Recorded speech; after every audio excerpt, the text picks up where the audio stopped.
अस्सलामुअलैकुम दोस्तों और साथियों, उम्मीद है आप लोग खैरियत से होंगे। आज है 5 अप्रैल 2021 और गुज़िश्ता 24 घंटे में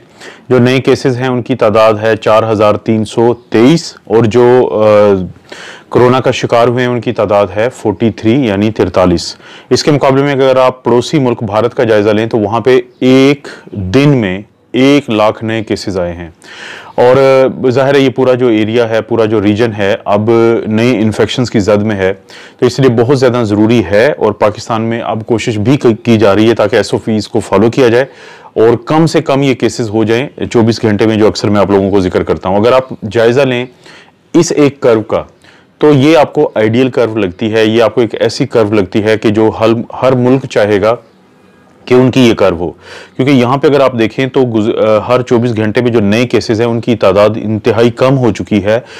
उसके निस्बत जो पहले इस मुल्क में आ रहे थे। इस मुल्क की आबादी है 90 लाख और इसकी ख़ास बात यह है कि इसकी 55% जो आबादी है वहाँ पे कम अज़ कम जो सेकेंड डोज है वो लग चुकी है, कम अज़ कम 55% को। और साइंटिफिकली हम अक्सर ये बात करते हैं कि जब किसी सोसाइटी और कम्युनिटी में 50 से 70% जो लोग हैं उनको वैक्सीनेट कर दिया जाएगा तो वहाँ पे केसेस जो हैं वो बहुत ज़्यादा ड्रॉप हो जाएंगे। जिस मुल्क का मैंने जिक्र किया है वहाँ पे जो लॉकडाउन है या रिस्ट्रिक्शंस हैं वो भी तकरीबन अब ना होने के बराबर हैं या बहुत कम है, लेकिन इसके बावजूद वहां पे केसेस इसलिए बहुत ज्यादा अब कम हो चुके हैं, चाहे वो नया वेरिएंट हो पुराना वेरिएंट हो, क्योंकि अक्सर लोग वहां पे अभी वैक्सीनेटेड हैं। हालांकि अभी ये तादाद जब 60-70% क्रॉस करेगी तो उम्मीद है कि ये असर हमें बहुत ज्यादा नजर आएगा। यही वो कोशिश है कि हर मुल्क कर रहा है कि किसी भी तरीके से वैक्सीनेट करके अपने लोगों को इस सूरत हाल को पैदा करे कि जिसमें जो 24 घंटे में केसेस हैं वो बहुत ज़्यादा ड्रॉप हो जाएं। उसी सिलसिले की एक कड़ी है पाकिस्तान में कि कैन-साइनो का आज से आगाज़ हो चुका है और जो गवर्नमेंट के वैक्सीनेशन सेंटर्स हैं वहाँ पे पहले सिर्फ साइनोफॉर्म अवेलेबल थी, लेकिन अब आपको साइनोफॉर्म के साथ साथ कैन-साइनो भी मिलेगी। और ये जो कैन-साइनो मिलेगी ये सिंगल शॉट है। ये दुनिया में सबसे पहले इस वैक्सीन के ट्रायल्स का आगाज हुआ था, यानी ये फरवरी के एंड पे या मार्च के आगाज में सबसे पहले इस वैक्सीन का के ट्रायल का आगाज हुआ। लेकिन फेज 3 के ट्रायल जिन वैक्सीन के सबसे लेट कंप्लीट हुए हैं उनमें ये एक है। और इसकी बड़ी वजह क्या थी कि जब चाइना में फेज 3 के ट्रायल का वक्त आया तो उस वक्त वहां पे केसेस की तादाद बहुत कम हो चुकी थी, इसलिए चाइना को बाहर के जो दूसरे ममालिक हैं वहां पे फेज 3 का ट्रायल करना पड़ा, जिनमें पाकिस्तान भी शामिल है। और कैन-साइनो की वैक्सीन की जो खास बात मैं आप लोगों को ये बता दूं कि क्योंकि पाकिस्तानियों में इसका जो ट्रायल है वो 17,900 लोगों में हुआ था और इसके अलावा ये पाकिस्तान की तारीख की एक वाहिद वैक्सीन है कि जिसके फेज 3 के ट्रायल यहाँ पे किसी भी वैक्सीन के किए गए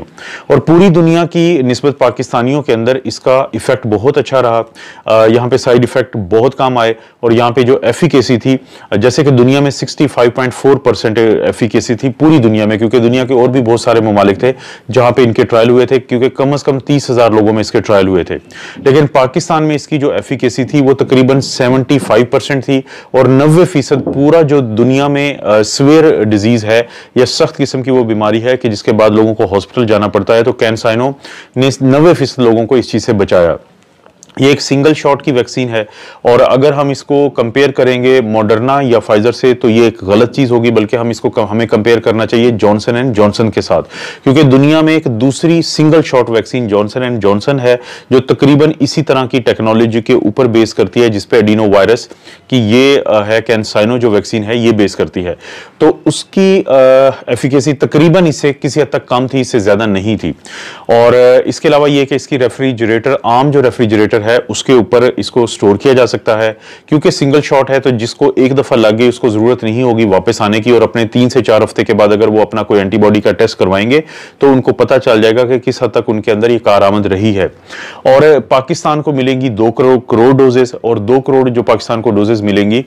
तो तकरीबन 2 करोड़ लोग ही, अगर ये वैक्सीन जाया नहीं होती इसकी कुछ डोजेस, तो 2 करोड़ लोग जो हैं इसे वैक्सीनेट हो जाएंगे। और ये बड़ी अच्छी एक टेक्नोलॉजी है, एडिनो वायरस 5 जो है वो इसके अंदर इस्तेमाल होता है। अब पाकिस्तान में इस वक्त 3 वैक्सीन इस्तेमाल हो रही हैं, जिसमें एक साइनोफॉर्म है, एक स्पुतनिक वी है और एक जो है एक कैन-साइनो आ चुकी है। अक्सर लोग मुझसे पूछते हैं और आप लोगों के जहन में भी ये सवाल आता है कि इनमें से कौन सी यानी सबसे बेहतर है कि अगर उनको अपनी फैमिली को भी लगवाना पड़े, क्योंकि स्पुतनिक वी अभी प्राइवेटली अवेलेबल है 12,250 की दोनों डोजेस और जो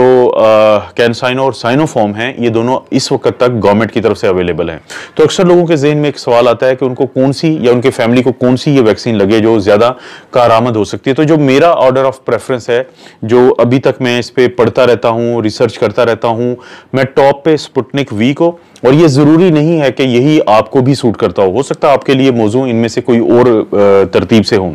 नंबर 1 पे मैं रखता हूँ स्पुतनिक वी। इसकी जो एफिकेसी है वो 92% के करीब है, 91.6% है, और पूरी दुनिया में इसके ट्रायल फेज 3 के जो थे उनको क्योंकि शाया किया गया था तो वो कंफर्म्ड हुए थे कि इनके ट्रायल बिल्कुल ठीक है। दूसरे नंबर पे अगर मैं किसी वैक्सीन को रखता हूं तो वो साइनोफॉर्म है। उसकी वजह ये है कि अगरचे उसकी भी एफिकेसी अच्छी है, 80% है, लेकिन वो क्योंकि 100 साला एक ऐसी टेक्नोलॉजी है जिसको पूरी दुनिया जिससे अच्छी तरह से वाकिफ है। इससे पहले भी बहुत सारी वैक्सीन बनी हुई हैं और बुजुर्गों के लिए खसूसी तौर पर ये बड़ी एक सेफ टेक्निक समझी जाती है। तो सेकेंड पे उसको मैं प्लेस करता हूँ, और लास्ट में मैं कैनसाइनो। लेकिन कैनसाइनो की अपनी ऐसी कुछ खूबियां हैं कि जो कि शायद दूसरों में नहीं है। तो स्पुतनिक के बाद, स्पुतनिक वी के बाद आप कोई भी जो है इन दोनों में से प्रेफर कर सकते हैं, और अभी तक कोई खास साइड इफेक्ट सामने नहीं आ रहे। और मैंने आप लोगों से रिक्वेस्ट की थी कि अगर कोई ऐसे आते हैं आपके, खुदा न खासा किसी फैमिली मेंबर को या किसी को भी, तो आप प्लीज़ मुझे ज़रूर व्हाट्सएप पे रब्ता करें, क्योंकि जो मेरा दूसरा छोटा चैनल है तो उस पर मैं कोशिश करूंगा कि वो ऐसी भी वीडियोस बनाऊं जो इधर बनाते हुए मुझे थोड़ा प्रॉब्लम हो सकता है। अब एक बहुत इंटरेस्टिंग एक फिनोमेना पाकिस्तान में होने जा रहा है कि जो स्पुतनिक वी है वो उसकी टेक्नोलॉजी है एडिनो वायरस 26 और एडिनो वायरस 5, यानी जुकाम जो करता है इंसानों में एडिनो वायरस, उसके अंदर जेनेटिक मटेरियल डालते हैं कोरोना वायरस की स्पाइक प्रोटीन का, और उसको इंजेक्ट किया जाता है, और वो फिर स्पाइक प्रोटीन बनाती है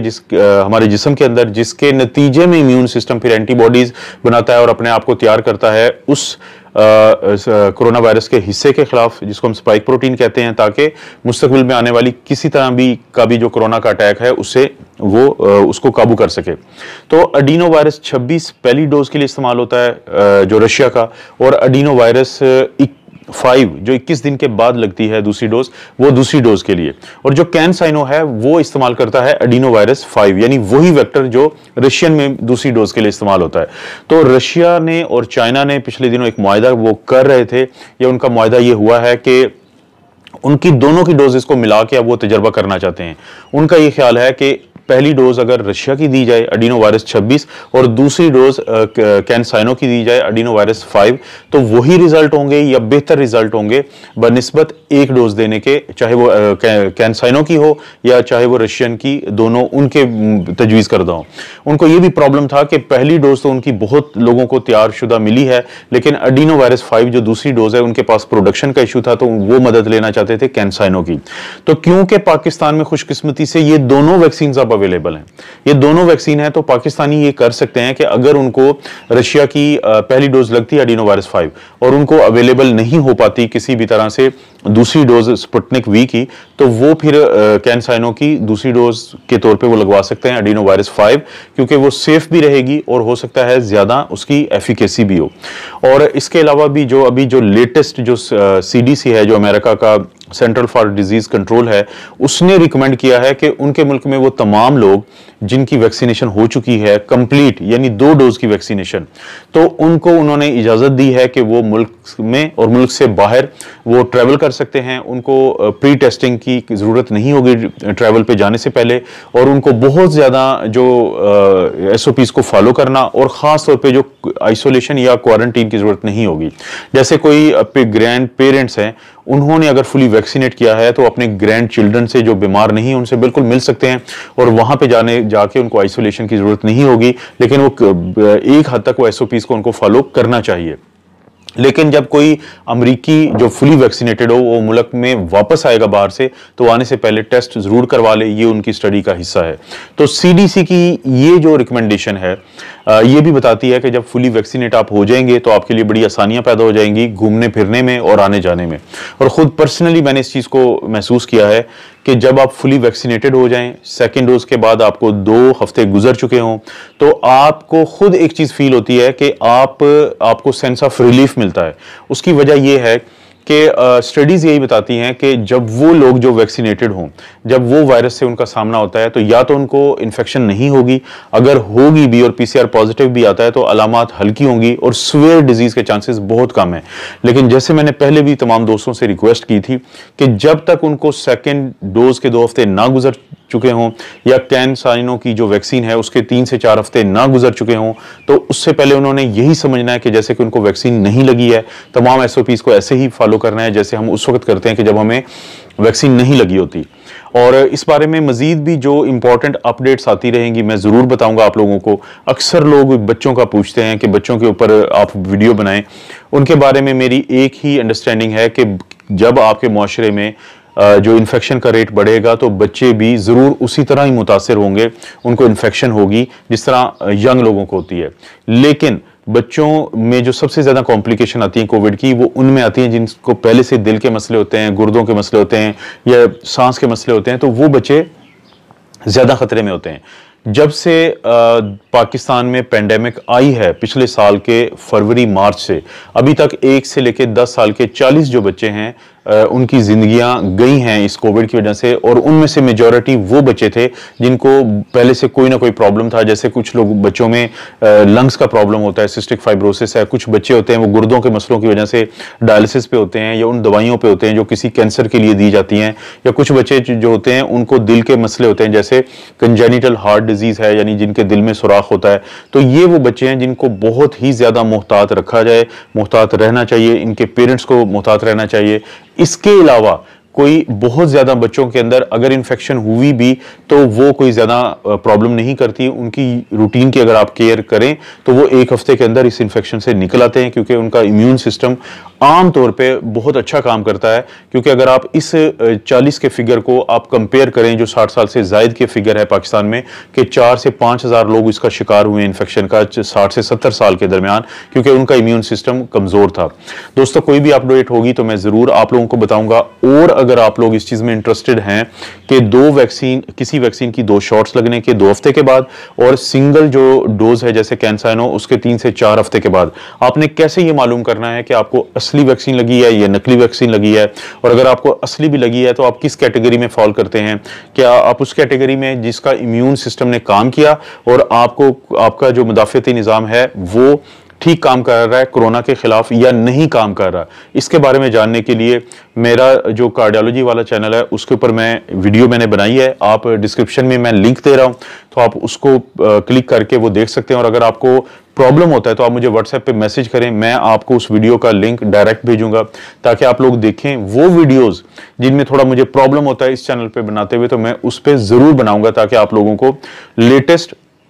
और अच्छी इंफॉर्मेशन मिले। दोस्तों आप अपना और अपनी फैमिली का ख्याल रखें। अल्लाह ताला आपको और आपकी फैमिली को हर किस्म की बुराई, बीमारी और आजमाइश से महफूज रखे।